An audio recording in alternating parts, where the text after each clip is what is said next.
Truthfully, this designer needs no introduction, but I'm going to do it anyway because it's just too much fun.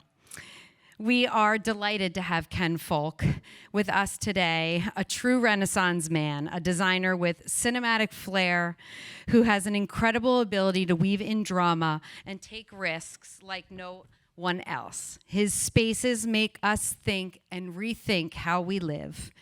With 2 incredible books under his belt, and maybe a children's book that I'm not supposed to announce, his projects cross commercial, residential designs, trains, planes, and automobiles. This is Ken. Thank you. Thank you. Thank you. Hello. I'm so honored to be here. Thank you very, very much for the kind introduction, and love coming to Nantucket. As some of you may know, if you follow me on Instagram, I spend a lot of time here in Massachusetts, but over in Provincetown, a dear love of a place. And so I'm thrilled, and I see some friends in the audience, so thank you for coming. I'm kind of shocked by all of you here. Hello. It always amazes me. Hi, Matt. Stop making faces. Yeah, I have some troublemakers in the audience as well. So I'm going to talk today a bit about our book, which really is, we have 2 books. This one's called The Movie in My Mind. And both of them I wrote. We don't often think about designers' books, big books full of pictures, but ours actually have lots of words in them because it really is how I see the world. And we begin all of our projects with words. And I call our projects movies, which are literally this reel of movies in my mind. There is the cover of our book. It is the first book that we've done with Elle, our dear friends who make probably the most beautiful books in the world. A funny thing about this book, by the way, that was meant to be, all of the illustrations in the book were done in our studio. The book was fully designed by our studio. But that was meant to be the back cover of the book, my head exploding, which may make some people happy, but really thinking about all of the things that come out of my crazy mind. And as the book was going to press, Martine Asseline called me, and she has a fabulous French accent and is sort of easy to influence you, and said, I think we have to put your head on the front of the book. So that's how that began, but a funny little anecdote. But these movies, which do sort of swirl in my head, so every time we begin a project, I sit with a team, and we have about 100 people that work with us, and I start describing what I see them as. And I can't really tell you where it all comes from, but it is like a reel, and it often will start with something as weird as Jackie O and Stad meets Ralph Lauren in Montana, that becomes this funny little thing that then makes its way into the story of our projects. These are some of the illustrations from the book. The book is divided into, without hopefully not being cliche, but into typical what we think of as Hollywood film categories, so to speak. The first of which is Technicolor, and a project we call Casa Grande. It's kind of a joke, but kind of not. It is a 35,000 square foot house on the coast of Mexico for dear friends and repeat clients. This is the courtyard of the house. We did this project with the perhaps most renowned of current Mexico architect, Victor Legarreta, his father, a very famous architect. And this is the center courtyard of the house where you enter. Here where you see the dining table, that actually raises and lowers. So when they arrived for the house, there was a DJ here. and then a woman spinning in a ball, and I'll get to more of that in the next picture. This is a custom color, which is known as Legoretta Pink. There I am. So whenever we give, which is sort of common now, but from the very beginning with projects, we don't just deliver them. We have what we call a reveal. And at times these reveals can be extravagant because, I never need an excuse to want to have a party, but certainly giving someone a house like Casa Grande. By the way, whenever I post this, everyone thinks it's a resort. And I'm like, no, you can't stay there. But when we delivered this project, it was to great fanfare. We had an all-female mariachi band. We had incredible dancers. We custom made these skirts. It went deep into the night where we had a DJ and we had pink fireworks, which really actually don't exist. So they were kind of purpley pink, but it was an extravagant reveal, as we call them. This is the main room of the house. The ceiling, which does kind of bother me, it needed more light. So now that ceiling is filled with those macrame lights, but you can see that it sits right on the ocean. The property is surrounded by water, which is sort of a funny thing. It sits on the ocean, but every room, so you saw that entry courtyard, but there is a body of man-made water so that every room opens up onto, you have to walk across water to get to your bedroom. This is a funny tale. It's one of the many guest rooms. I think the property sleeps like 28 beds in the property. Each one has its own name. This one's called Elle Vampiro. All of the bed linens were custom made by Leontine Linens. A funny anecdote, when we were installing this house, Jane Scott is not here, so she hates when I tell this story. But when we were installing this house, it was like Wednesday, and the clients were coming on Saturday. And we go to make all the beds, and we kept asking where are the linens, because we had all these custom linens made. To cut to the chase, the linens never arrived. And so I ended up sending teams of people in San Francisco and New York and Los Angeles to go buy linens from any shop for 28 beds to somehow get them into Mexico, which included putting bags on planes without people, which shockingly we did and didn't get caught, and sneaking them into Mexico and then staying up all night and ironing them and making the beds and not having the clients know that. And then the sad thing is the linens had been delivered to the wrong warehouse and were allegedly destroyed. I know. It's like $500,000 worth of bed linens. Isn't that crazy? Yeah. I know. It's crazy. Some of the bathrooms, we worked with all local Mexican artisans. And these tiles, so for El Vampiro, you can see the bats. And then the little fun monkeys, which is in one of the suites. Here, this is what I meant by the house setting on water and literally floating on water. So you get a sense of it here. You can see all the custom umbrellas. For every project we do, we name it, we brand it, we make all of the paraphernalia that goes along with the house, because really what we're doing is not just designing a beautiful house, we're crafting a place that memories will get made and imprinted, because for people who, all of our clients are wonderful folks, despite how much they might have, what that money really gets them is the ability to spend time with friends and family and imprint memories, and they look to us to help them do that. And so part of that is for us to help identify not only the property, but all of these experiences so that it's time well spent. That was Casa Grande. We have lots of projects to share. So action flicks. We do have, as Marla said, the privilege of doing planes, trains, and automobiles. We've worked on many a plane. This happens to be an exceptional one. It is a Global 7500 plane, which I didn't know what that meant for the longest time, but now I do, where we also designed the paint job on the outside as well of how the plane is configured there.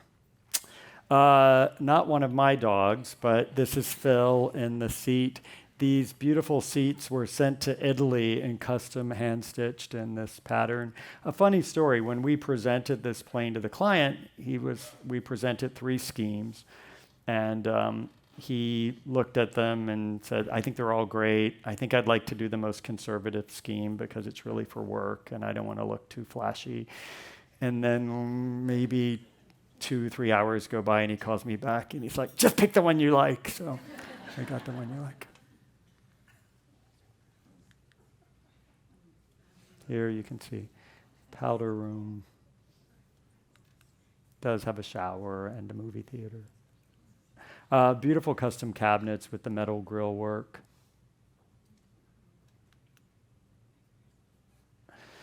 The bed. We just delivered another version of this plane that's not in here because it's not in the book. And it is called YOLO, which I think most people, you only live once, and it truly is one of those you only live once sort of planes.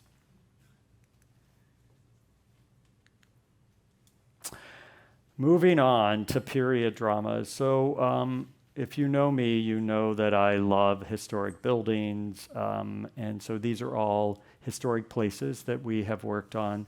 One in particular that we're part of the ownership group of the Commodore Perry Estate, a wonderful property in Austin, Texas. It sits on 10 acres in the heart of Austin, up by UT. It's an original 1920s mansion that we restored. We also built 46 new keys and an inn there. There's a membership club, and we are developing 25 courtyard houses that will be coming up. This is in the mansion itself, the living room. Really the goal here was to make it the best version of itself and honor the history of this place. It had been a home for Edgar Perry, where the name comes from. The Commodore was a nickname for him. He was not actually in the Navy.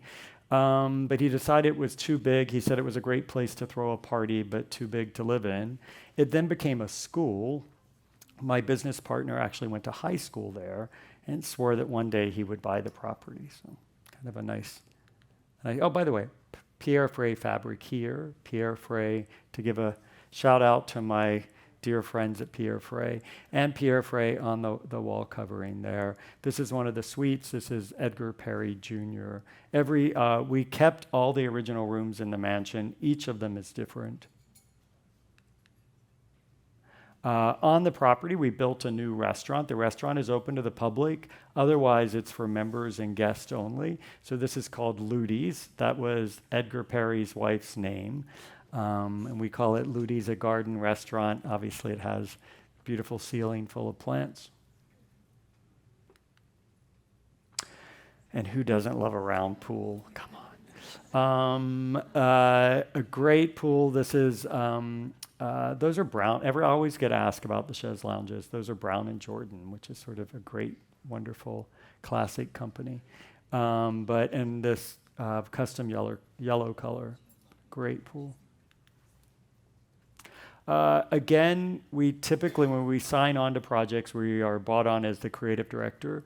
And so we really do all aspects of it, from the ice cream cart to the map that you get when you visit, to all of the branding and the logos, even the sign. And I know we have some Quinn members here. Yay! I saw some of you earlier. If you haven't been, the Quinn House is a private members club in Boston. It is housed in a McKim Mead and White building, purposely built as a club at Commonwealth Avenue. I told some people earlier today I lived across the street. It's where I met my husband, Kurt, when we lived in Boston. And I stared at this building, never thinking that I would ever play any sort of role in it. It always had big flags out front, looked super important. And here we are. And so became a modern day members club. We opened in 2022. I think I got that right. And now has about 7,000. I don't think I'm supposed to say that. Someone yelled at me earlier. We have a lot of members, and we're even adding a new restaurant and bar to it because it's been so popular. But really an honor to be the steward of this building. There on the left, so much, by the way, even though it was a grand historic building, there were only a couple of historic rooms really intact. So much of the building was sort of back of house. Like here to the left, that space never existed. That's the check-in. This is every floor has a different designed, themed bathroom. This is paying tribute to the swans if you go to Boston at the Public Gardens. The most principal historic room, and probably one of the most beautiful rooms, certainly in Boston, but I think really in the country, is the reading room. It is a big, grand, formal room. Even this room, the wallpaper had to be remade. We found a company in England that could make the wallpaper. The room had to be taken apart and put back together. A lot of the furniture came with the building that is in this room. It was made by Davenport. I don't know if any of you might remember that a sofa was called a Davenport. It was like calling a bandage a Band-Aid or a tissue a Kleenex, a Davenport. And so this furniture in this room was actually made by Davenport, and we restored it and then recovered it for this room. This is Scotty. He's named after Scott Fitzgerald's daughter, his beloved daughter, Scotty. It is sort of a nightclub inside the Quinn. It is in where the ladies' lounge used to be, because women had to enter through a separate entrance and they had their own lounge. I actually really like the name and wanted to honor women and keep the ladies' lounge, but I got outvoted and it became Scotty's, and it's sort of clad in this champagne pink. Across from this is a DJ booth, but really a beautiful space. Here you can see we also named it Scotty's and designed the menus. A fun feature, we have press for champagne buttons at all the booths. So you can simply press for, come on, how good is that? This is Bondo, which is probably the most dramatic space in the building. It is a 3-story high, one of the historic rooms in the building. We kept much of the sort of architecture of the room. Obviously the beautiful sort of upside down tree of crystal chandelier is a new addition. The original chandelier here is a pewter, sort of a beautiful chandelier, but very historic, and we wanted to add some modern, contemporary tension to the space. So we're actually, I think you're going to see it in a minute. You can kind of see out those windows behind the bar? That used to be an air shaft for mechanical equipment, and we got rid of moved the mechanical equipment. We covered it with a retractable conservatory skylight, and we hung that original chandelier out there. Sort of a Phantom of the Opera moment. But this room, Bondo, is the sort of grand dining room at the Quinn. With the contemporary, by the way, I should give a big shout out. Someone earlier, we were talking about our love for Kate Shertavian. Kate Shertavian is an amazing art advisor who works with Paul and Sandy Edgerly, who are the couple that helped create the Quinn. And Kate did an extraordinary job working with us and the Edgerleys to create the Quinn's art collection. The Quinn has everything from Picasso's to Rodin's to Damien Hirst. These are Candida Hofer, an extraordinary photographer that lined the walls here. Just so you know, those ceilings are probably 30 feet tall. Off of there is the wine room. This is a beautiful wine room off of the of Bondo. This particular light, this is a whole light installation. It was based on one. We happened to do the wedding of the Instagram founder, Kevin Systrom, who was a friend. We did his wedding. Sandy saw pictures from his after dinner tent where we had designed this light thing. And she was like, I love that. I'm like, well, that was just for a party. And she's like, well, can we make it? So we made it and recreated it for a permanent installation. You can't see the light fixture here, but this is the terrace that I was talking about where the light fixture hangs over. So again, this space really didn't exist as a usable space. It was filled with mechanical equipment. Moving to surrealist fantasies. So the mill. Another historic property. This is a 1920s Tudor estate in Woodside, California, just south of San Francisco, which is also where a lot of tech and people who work in and around tech tend to live. It's a beautiful, bucolic area, horses, large-scale properties. This was an old estate, but with a very young and vibrant family who wanted nothing fuddy-duddy. And boy, did they get it.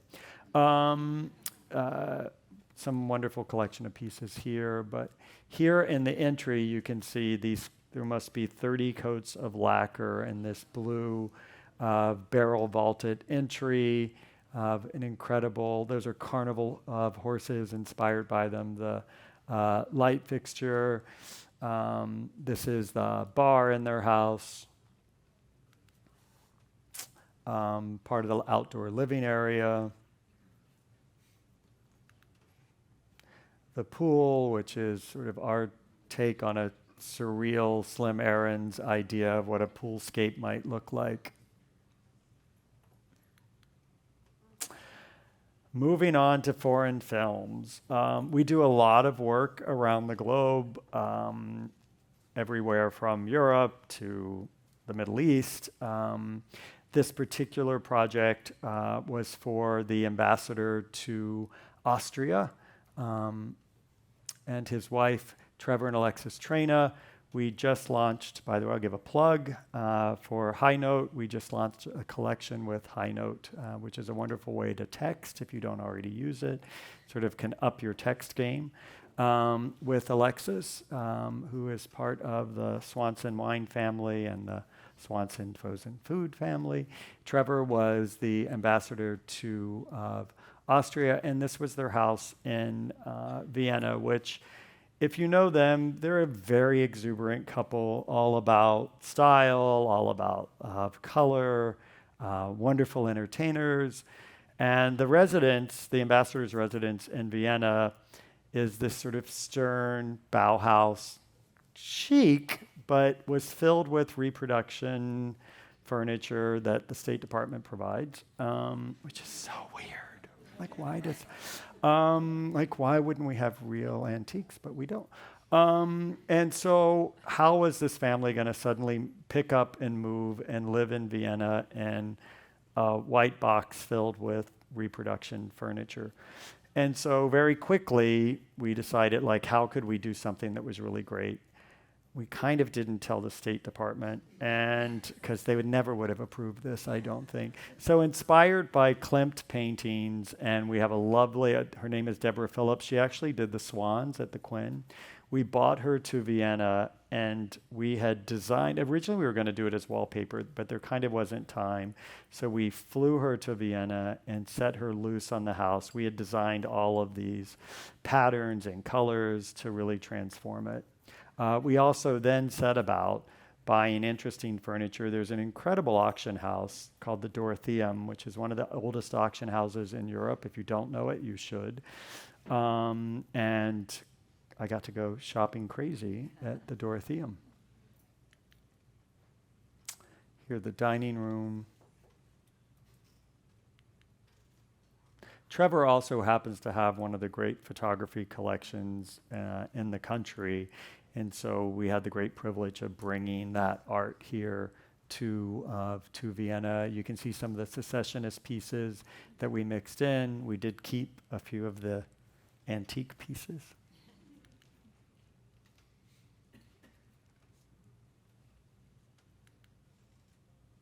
Here, more of the decorative painting, which really was a way to sort of save and add it was an interesting tension to this house. Sadly, guess what? The house is all white again when they left. Yeah, so it's sort of like, I don't get sad about it because it's a little bit of a Brigadoon moment. It sort of popped up and then it went away. I know, but can you imagine that no, but they did. Epic romances. St. Joseph's Art Society. This is in San Francisco. I don't know how many of you know about it, but about 8 years ago, I used to drive by what was the largest Catholic church when it was built west of the Mississippi in 1913. It was built. And Kurt and I live up on a hill in San Francisco, and my studio is down south of Market, and I would drive to work and drive by this church. And it was always empty, and it had chain link fence, and year after year it got more and more derelict. And one day I happened to bring it up to someone because we have a wonderful studio building there we call the Magic Factory. And our banker, who's a good friend, is always trying to advise me on what to do, and I don't always listen. But she was like, you really should try to find another building, do something great. And I used the church as an example. I'm like, if we ever found anything great, like that crazy old church that's falling down. But I really thought that they had waited too long to do anything because it looked so derelict. So she ended up getting me an appointment to see it. I had never walked inside. I went in. It was raining inside the building. It was black with mold. It was filled with tens of thousands of pigeons, literally like a movie where you would walk and they would just flutter. But I sat there alone, and I thought, I think I'm supposed to buy a church. And we did. I wasn't quite sure what I was going to do with it, but it felt like it needed saving. It was damaged in the 1989 Loma Prieta earthquake. When it was built, it had a wealthy congregation that could afford to build a giant church. But by the time it was damaged, it had an immigrant Filipino community that didn't have money to suddenly repair a church. They didn't really know how to repair. It's a giant masonry building. And so it sat, and then there would be some scheme to save it. And so after 30 years, we came in, spent 2.5 years restoring it. It is a National Historic Landmark. We added this mezzanine, as you can see. It could not touch the church, by the way. It had to be freestanding, the idea that it could be removed to protect the historic integrity of the building. But the question was what we were going to do with this church. And the simple answer was, one, I love San Francisco. San Francisco has taken a PR beating over the last couple of years, but it's an extraordinary city. I got to move there. I got to make up my life, and I very much credit that town for allowing me to do that. San Francisco is a great place for creative people and for big ideas, and it is always a place of seismic changes. And for a tiny town, it really sort of swings above its weight class and has its impact in our culture. And so I wanted to do something that gave back to this town that I felt had given so much to me, and wanted to honor the work that we do on our best day as designers, as artists. And so we created an art society. And the easiest way to think about it, instead of Catholicism and worship being a religion, we were going to worship art in all of its forms. And so we honor working artists, we connect them with established artists, and we bring patrons in to help support the whole endeavor. And it's art in all of its forms. So it's visual arts, decorative arts, literary arts, culinary arts.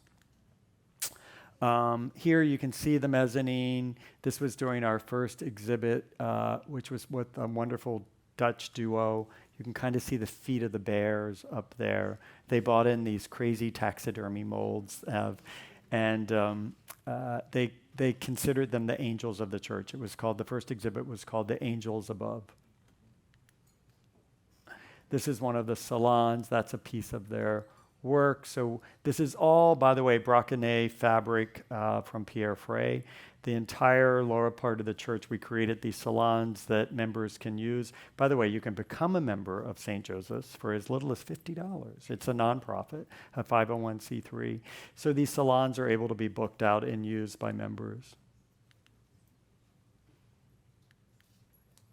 Ooh, sorry. Every church needs a bar. I can also tell you church parts are wonderful things. They're readily available and not terribly expensive and so I bought online this old paneling and we crafted a bar out of it. There you can see, there's the mezzanine, the choir loft there in the background, and the bears. They were only meant to be up temporarily, but we all sort of fell in love with them and they've become the kind of guardian angels of the church. And we love to celebrate. So these are actually dear friends. That's Murad and his wife Mathilde, who is a prima ballerina. Murad is a Michelin star chef. And so much of what happens there is joy. Now we get to Nantucket for summer blockbusters. Rabbit Run, which is the name of the project we did here on Nantucket with our dear friends Rufus and Stephen, Rufus Gifford and Stephen DeVincent. I don't know of how many of you know Rufus, but he and his family have been on the island a very long time. His husband, Stephen, is an extraordinary veterinarian. They happen to have a dog who's a brother to one of our dogs. Rufus was the ambassador to Denmark. I have a friend who is Danish, and he is the founder of the rock band Metallica. And he, his name is Lars Ulrich, but he will tell you, I'm usually the most famous Danish person. When I go to Denmark, I'm a big deal. But when Rufus comes to Denmark, they love him. He did a television show called Mr. Ambassador where they followed him around, and they became real celebrities. He still is beloved by the Danes. And so this is a house that we built ground up here on the island with that charming car. There's Stephen on the left, Rufus on the right. That's Argos and Sven. They just came out of the water. Sven is a brother to our dogs, Ciro and Sal. Here is their living room. So Stephen spent a lot of time in Provincetown and really had an affinity for it. Rufus, obviously, here on Nantucket.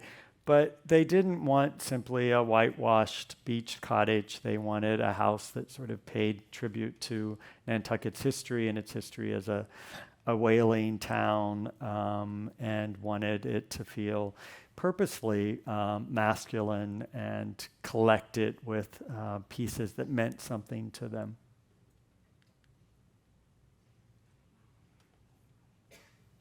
But it's a pretty house, right?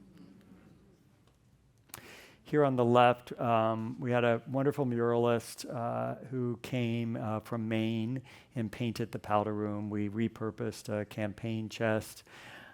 I've slept in this room. It's the guest room. It's also of a color that people frequently ask me about, which is dash of curry, which is the color of a room I have in Provincetown. And if you follow me, you see my dog sleeping in that room. Here is the study. This is a wonderful color called Tanner's Brown by Farrow and Ball. I don't know how I remember all that. Westerns. I do have a great affinity for the West, and this is a beautiful project and an interesting story. It's called Smoke Tree. This is a house for a couple that we have known a very long time. They bought this house maybe 20 years ago, and it was simply a weekend getaway. It was a fine house, but it was never meant to be their full-time house. They have a wonderful winery that we help them with called Hamill Family Wines, and they decided to retire and make Sonoma their full-time home. During the fires of 2017, I think, the winery, they fought and saved the winery, But their house, which we literally had spent maybe 2 years reimagining their house, burned to the ground. And so we rebuilt it. This is the new house. And one of the few trees that survived on the property was a smoke tree. And so we honored it. But everything you see, we built from scratch. Here, the beautiful entry. We really wanted the house to have, we honored the house that was there, but it was kind of more suburban of a house that a developer had built. It wasn't personal. And so we really had the opportunity to make a special home for them.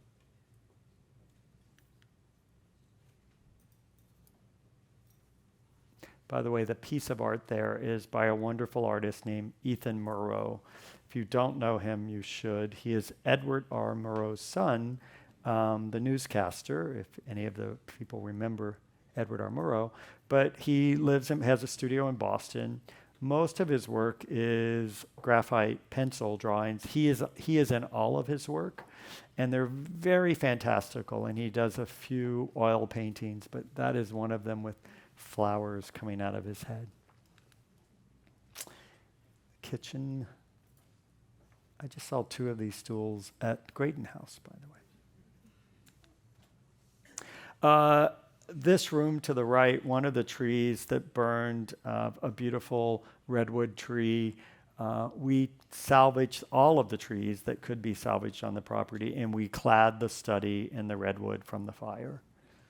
On the left, this is William Morris fabric, and they have grandchildren, and we created a nook for them to read to the grandchildren, but we covered everything, including the bookcases, in the William Morris fabric. Every great home. This is a freestanding theater. It's really great. You can probably see this project. You can see it in the book. But it has a concession stand, a ticket stand that's also a bar. You have to go. It's a building you go to on the property to see a movie. Deborah Phillips, again, the same person who did the Quinn and did the Vienna project, also painted these murals that were designed in my studio. Film noir. I better move on. It's going slow.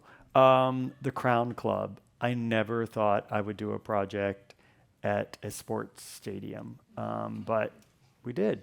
The Crown Club is inside the Barclays Center in Brooklyn, literally right off the floor, as close. If you're watching a game, you could step into the Crown Club if they would let you in. It is done in partnership with major food groups who we do Carbones and Contessas and ZZs that you may be familiar with. Here, we want it for the high-level patrons. It's like a membership club, craft an extraordinary experience, and I was determined that no one would ever know or think that they were in a stadium, because who has been to a stadium with something like this? I can't imagine. This is the candy closet, which is actually a room that's about as large as one of these sections, and it's all free. And you can go in and have your Willy Wonka dreams in this raspberry lacquered candy closet. This is the bar. All of the food here, it's really like a private Carbone. You get the full Carbone menu here at the Crown Club. This is one of the private dining rooms. It's a sports bar, essentially, so we had to have TVs everywhere, which I'm like, oh my God. So that is one of the TVs that all have beautiful art in them, beautiful frames. Another fabulous dining room. These are all hand-painted, the pomegranate trees. And we love to get good bathrooms, so. Carbone Miami, same folks. This is just a fun story because, so the pandemic hits, some folks flee to Miami, including the boys from Major Food Group. And they decide they're going to open a restaurant while they're there because Miami kind of never realized that people closed. And so they see a restaurant, they have me come. It's a wonderful restaurant that I had dinner at called Upland, designed by Roman and Williams, beautifully, operated by my friend Stephen Starr. You walk in, the whole thing is butter yellow. It's filled with shelves that have preserved lemons in them, and they're all lit. So you're in a butter yellow room with preserved lemons. It sounds weird, but it was beautiful.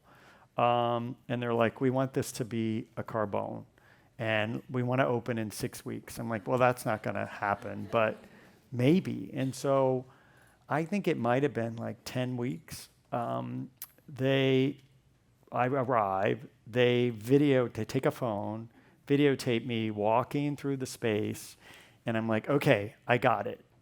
This is how we're going to do it. So I told them what we're going to do, and I'm like, you can't ask how much it's going to cost. We just have to do it because there's not time if you want it this fast. So unfortunately, I don't have before pictures because it's quite something. But this is the entry, which isn't the most dramatic part. A fabulous Damien Hirst piece there. Here's the bar, which one of the ways that we solved this, we developed, again, Deborah Phillips. I'm giving her so many plugs, but we do give her lots of work. We covered much of the woodwork in this faux malachite. So this sort of idea of where you see all of those beams. But this was a mad dash, but beautiful project. Here you can really get a sense of it. Christopher Hyland opened his mills and made me all of this terracotta damask, which the walls are covered in, the drapes are in. The furniture, all the furniture was custom made, and people thought I was crazy, but they did it. It's amazing what people can do. And so they made all of this furniture in that record time. I was going back to the very beginning of this entire presentation about movies in my mind. I was walking around and I'm like, it's going to be like Maria Callas woke up on the Grand Canal with Frank Sinatra after a crazy, passionate night. That was the inspiration for what this room was supposed to feel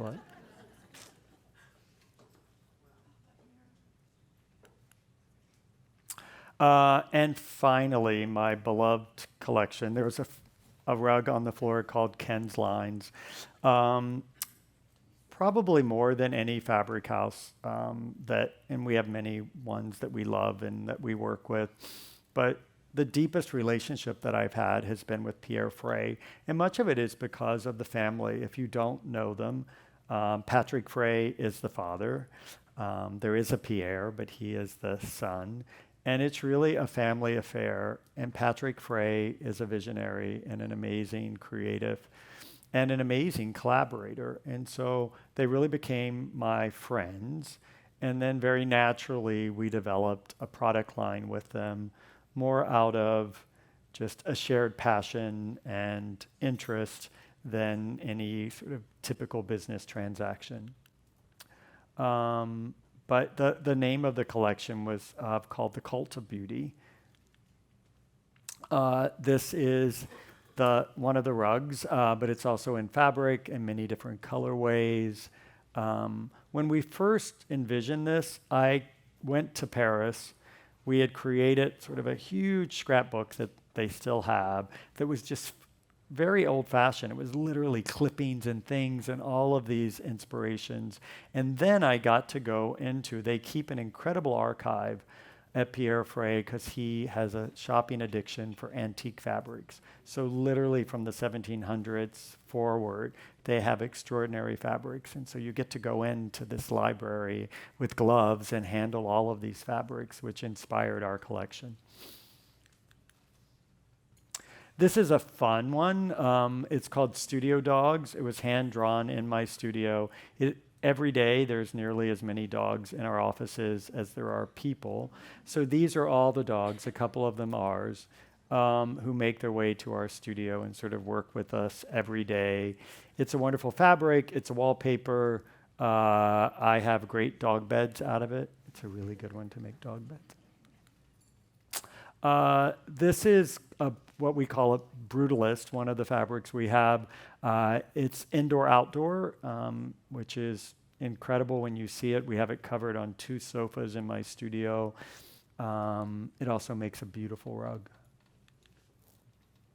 Part of the collection is based on surrealism, which some of this, that's called stoned Romans. See the Roman heads there that come in several different colors. And then these wonderful labyrinth on the floor, the sort of houseman building and the panoramic wallpaper. To the surrealist notion, this was this idea, I've long been obsessed with the surrealist ball. We literally drew it. You can see the monkeys hanging from the chandelier, but another great panoramic wallpaper. Here you can see the brutalist fabric in this Western-inspired, big, almost Maynard Dixon panoramic wall covering. And I think that's it. It's a lot. Yay!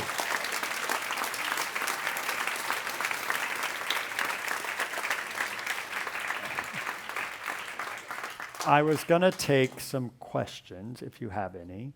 But also, thank you very, very much for coming and taking time out of a beautiful day when you all should be swimming and biking and not in a room with me. But thank you. So any questions? We have about 10 minutes for some questions. Yes, ma'am. Did you inspire the name YOLO, or did the owner of the plane? He did, which it sounds like a very me thing, but he's a wonderful Argentinian man, and he lives in California, but has an extraordinary property in Patagonia. And he wanted to be able to bring, and obviously he has lots of wealth, but he's a really great guy, and he wanted to bring his family back to Patagonia and make it fun and easy and make the journey part of the joy of going and knowing that, these are like carrots to get your kids to show back up, and and so they literally tried to make it fun, and so that's he came up with the name. You're welcome. It's a great name. Come on, if you're going to live big, live big. Don't apologize. Yes. Ken, Yes. again, I am blown away by your passion to be who you are. My question is, throughout your childhood, what person, influence, who encouraged you to be this amazing individual that you are? I don't know about that, but thank you. If you've ever read anything, or I grew up in rural Virginia. I didn't grow up in fancy environs, but I was always sort of an alien. I always, when I was 6 years old, I picked out all of my own clothes and the little brass buttons that went on my blazers, and I would pick a dress out for my mother and have it brought back to our house, and I was in charge of every holiday, and I sort of knew that experiences mattered, and I don't know where it came from. My mother called them illusions of grandeur, because she was like, "Who are you?" But to their credit, they allowed me to be that person, and so not so much inspired by someone, but allowed to be creative and an individual. I remember my aunt allowing me to go in, and I would do it every time I visited, and she collected extraordinary china. And I would go in and I would take the entire china cabinet out and set every piece out, and then I would reset the whole thing. And who would let a little kid do that? But she did, because she knew that I cared and I got it. And so it's just funny to know that, and it didn't seem extraordinary at the time. It seems extraordinary now, when we aren't always all allowed to be who we are, and we aren't always comfortable with who we are. And so that was a big privilege of my childhood. Yes. So I love how you describe yourself, that you think in movies and film. So I imagine you do that a lot? And what happens in the middle of the night when you're sleeping and thinking about Who sleeps? Right. how do you keep it all together and coordinate it so that it isn't just a lot of film on the floor? That's funny, a lot of film on the floor. There are, undoubtedly, there's plenty of film on the floor. I don't sleep well because I feel like, I don't know if anyone always joke, but if you ever watch the TV show Queen's Gambit, where, you know, she's like a chess prodigy, and at night she's playing chess on the ceiling, and I feel like that's when I have my most clear thoughts because I'm sort of thinking of all of those things. Luckily, I have an incredible team of people. People are always sort of blown away by how much work we do because we do lots of work. And I always feel like we can do more and more. But part of it is by allowing that team into the process. Like, I have the privilege of being the creative that gets to start that conversation, but then it gets handed over and people help bring it to life. And when I work with you and one team, it's a really different movie than if I'm going to go make a movie over here. And it's part of what makes our work so broad and so different. And I think that is, one, how we don't leave too much film on the floor, so to speak. Because if not, if I were left just to myself, I think it would just, maybe be just reels of it with no place to go. But I'm also so grateful that people keep calling, so I get to make more movies. Yes. Film? Do you ever see yourself segueing to actual film? Yes.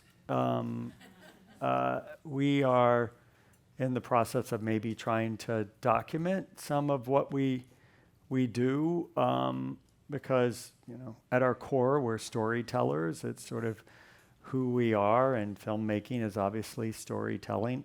I can't pretend that I know anything about it, but we are working to do that. And so wanting to do something, we've sort of eschewed any of the kind of Bravo TV moments. Not that that's a bad thing, but of wanting to do something that sort of reflected who we are in our work and what I think is exceptional. And I don't mean that as like with any hubris around it. I just mean I think we literally do make magic a lot of the time, and it would be wonderful to actually document that process and some of the more exciting and fun things that we get the privilege to do. What about something more imaginary? I don't typically need help on that front. And so I think if I got the first one under my belt, that might be, I don't know. Yeah. I figure Tom Ford did a good job at it. So. Yes. Yes. Sorry. Either. Both of you. I know it's hard to pick out your favorite dog or your favorite What? child, Oh my God. but in all the years, there's got to be one project that was your personal favorite. One project that's my personal favorite. I'll pick one. We bought a house for clients, sight unseen. This is a crazy story. It was in our first book. Clients were skiing in Montana, and we had done a house for them, a big old Tudor sort of serious house, but I turned it into like a rock star lair to make it have some wit and whimsy to it. But we always talked that they might live differently in a different house, and they kind of looked but didn't really look seriously. And one day I'd heard about a house. I went to see it. People were there already measuring the drapes, and I called them and I said, I think I saw your new house. And they're like, really? I'm like, yeah. And they were like, well, keep us posted. And I called the realtor because I knew her, and she said, they're too late. We already have 4 offers coming in, and if they come back, they could write an offer when they come back. But I said I called them and told them this, and they were like, well, if you really like it, maybe we should just buy it. So it's a crazy story, but a fun story. So I wrote $1 million non-refundable check to get we bought the house. So that's without them ever seeing it.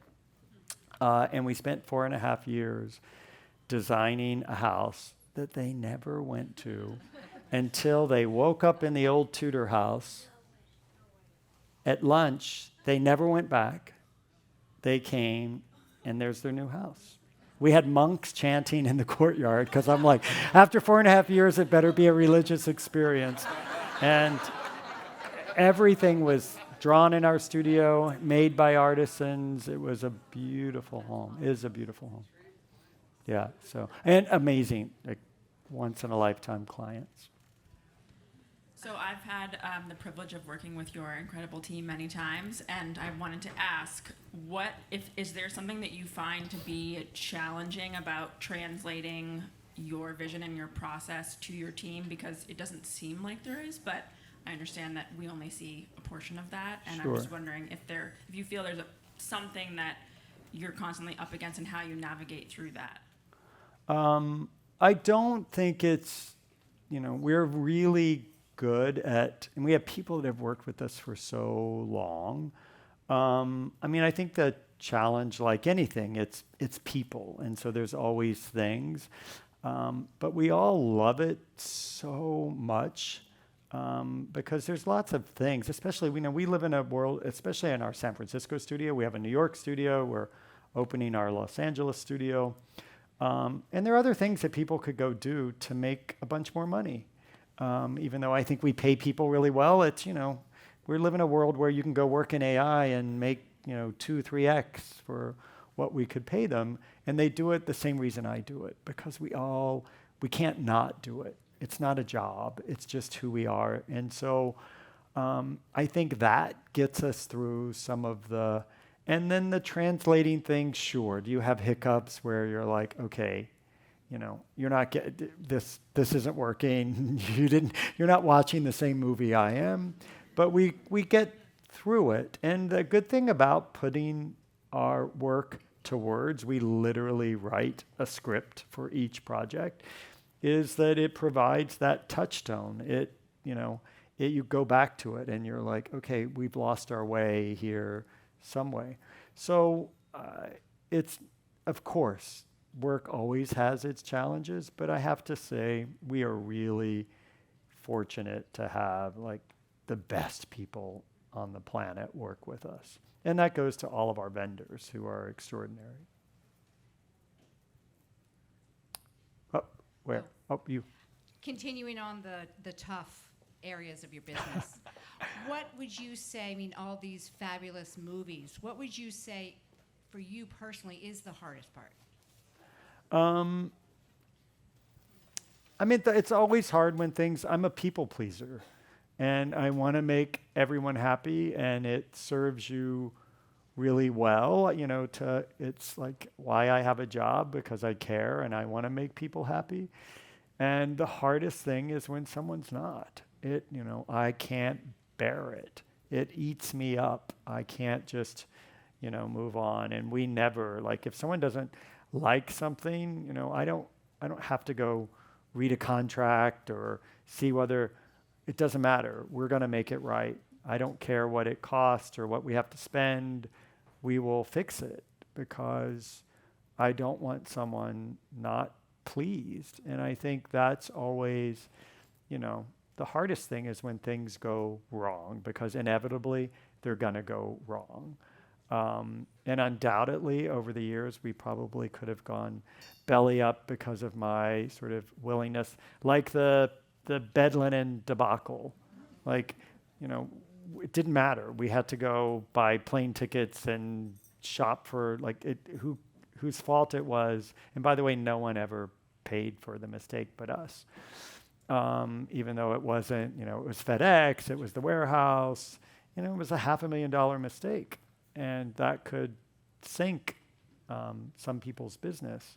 But it wasn't the client's responsibility to know. And so those are the tough things that I think happen in any business, but I think they weigh especially heavy on me. But I do think it also helps us be good at what we do.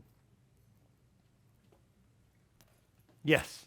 It seems like you've done it all. Is there a type of project that you haven't done that you dream of doing? We tend to like learn by doing, like I'd never done hospitality work at first. And, then suddenly we were doing and I was like, no, I don't want to do all. My answer when I've gotten asked this before, and the movie has been an answer because I do have an interest in the storytelling aspect. I also think it's painful for me, the writing, but I like to write because it's cathartic to me to like get it out. But I write and rewrite, and I think that perhaps storytelling beyond just design and writing would be of interest to me. From a design standpoint, I don't know. We have the privilege of doing lots and lots of interesting stuff, but design projects are I say they're like love affairs because, you fall in love with the one you're in and it's amazing. And I just went to Wyoming to see a 36,000 acre ranch. How crazy is that and how wonderful, and it's true, the breadth and scale of America and those grand Tetons, and how thrilling that someone found me to help them realize what their life as a family may be, in addition to having this crazy working ranch. And so for me, I wouldn't have put that on my list, but I'm like, oh my God, I get to do this. Okay, one more. Yes. Can you talk to us about a time where you were maybe interviewing or giving a proposal for a job, and then fast forwarding to a day today where you can just walk into a room and say, okay, you're not going to ask me how much it's going to cost. You're just going to do exactly what I say, and the client agrees. Yeah. Someone once said our proposal should now be one house, X dollars. Yeah. I'm like, okay, maybe one day I'll get there. When I started doing this, my very first job was for no money, literally and I think for years I probably just lost money. I used to pay everyone a commission that worked for me because I didn't know if I could pay their salary. I had a checkbook floating around under my car seat somewhere, and I was like, well, I can pay you in commission because if we're making enough money and you're getting a percentage of it, then I have enough money to pay you. And so I think I undervalued myself for a really long time because I wanted the work. And it wasn't that I didn't think I was worthy. because I never worked I've talked about this a lot, but I never worked for another designer. And I sort of was very resistant of having this sort of a business that someone else told me what it was supposed to be. So we built a very unorthodox business. But I had clients who used to, for years, they would do their own bills, write their own statements. This is what we did, and they would send me a check because I didn't have the wherewithal or the organization to even bill them. And then, you fast forward, and yes, you get this immense privilege of feeling, and it still sort of shocks me, we're this job in Wyoming. They were so excited that I would actually come and do it. I'm like, what are you talking about? And so part of me still feels like the guy that has the checkbook lost under my car seat sometimes. And so it's been an interesting journey. And I always say, as I keep bringing up my mother, but who would have told me never to get too big for your britches? Which I remind myself of because, how uninteresting and how, awful should we ever. So if I ever do, please remind me or tell me. Yes, ma'am. I just wanted to say that you have such a natural ease and an exuberance, and it really is such a pleasure to be here with you. Oh, wow. Thank you very much. Thank you. Thank you, thank you, thank you, thank you, thank you. Thank you. Ken, thank you very much. Thank you. So how great was that? Really. Thank you. Amazing work, amazing speech. Awesome. Thank you. So for those of you who would like to get to know Ken's work a little bit better, he is going to be signing copies of his book in the lobby, and we have some champagne. So please join us in the lobby.